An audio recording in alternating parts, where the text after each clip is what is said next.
Let me start with who I am. Paul Knouff MD, Dr. Knouff. I think one of the first conversations I usually have with folks is how I'd like to be addressed. I guess it depends on the situation. If we're just out on the street, Paul works great. I usually do introduce myself as Dr. Knouff, but that's mostly to give people a sense of clarity, and it's a confusing world, the medical system, and I think just having people having a reminder of what my credentials are is important. I got my training at an international medical school called Saba University School of Medicine, and you do the first 2 years on the island, and then do the second 2 years in the United States. I did most of my training in Kansas City, Missouri, and I did I think one rotation in Kansas City, Kansas, and I did a rotation in New York City. That was a great experience. So I've had a little bit of a tour of the country.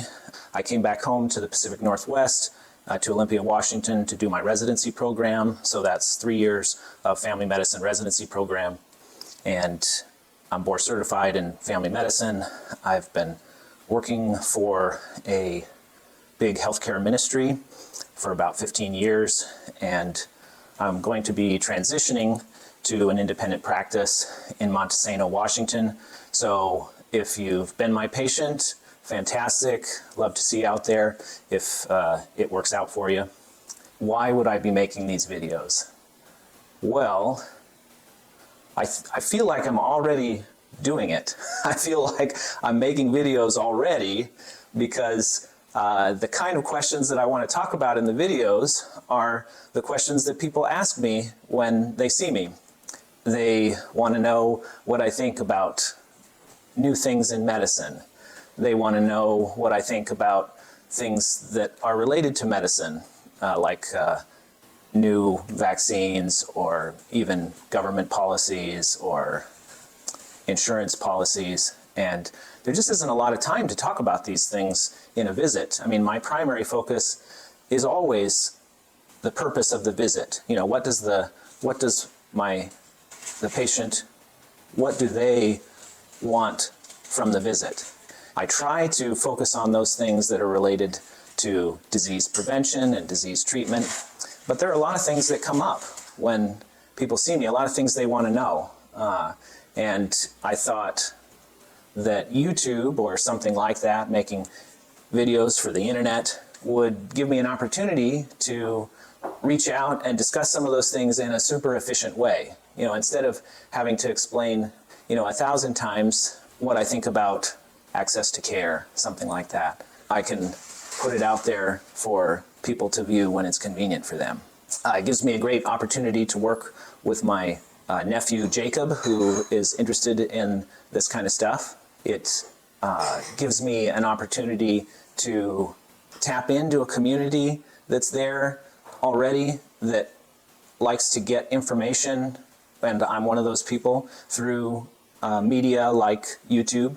I didn't really address responsibility. Like as a doctor, you feel like? Yeah, because there's just not, if I look on the internet and I say, who's saying the kind of things that I would want to say, I don't see it. So I feel a responsibility to make a video that addresses those things. So my next video is going to be about responsibility and how that factors into medicine. It's one of the main reasons I went into primary care. It's core to primary care to take on responsibility, but also to support a proper distribution of responsibility across the community.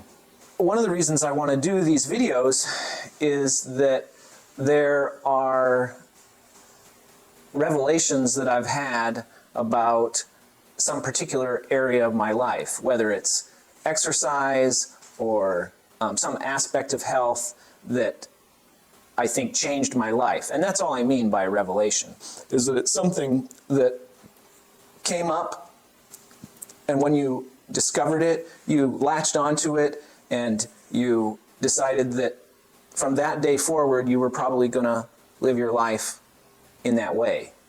And I'd love to share those things with you, and I share a lot of them with people that I see, but this will give me probably a bigger opportunity to explain those a little bit. And some of them I'll say it and they'll go, that's important. But I think it's in the living of it that you find importance, not in the idea itself. And some of the things will be ideas that people haven't heard of. I mean, I hadn't heard of them a lot of times until I discovered them. So these videos, I'm thinking what I'm trying to do with these videos is talk about all the things that people ask me about but aren't really that appropriate for a doctor's visit, and take a long time and are difficult to explain, and hopefully if I talk about them here, I won't have to talk about them during office visits. Well, it was great talking with you. I've got a lot of stuff to do all the time, every day. Some of it's fun, some of it's not fun, and I'm gonna have to let you go. I'll talk to you later.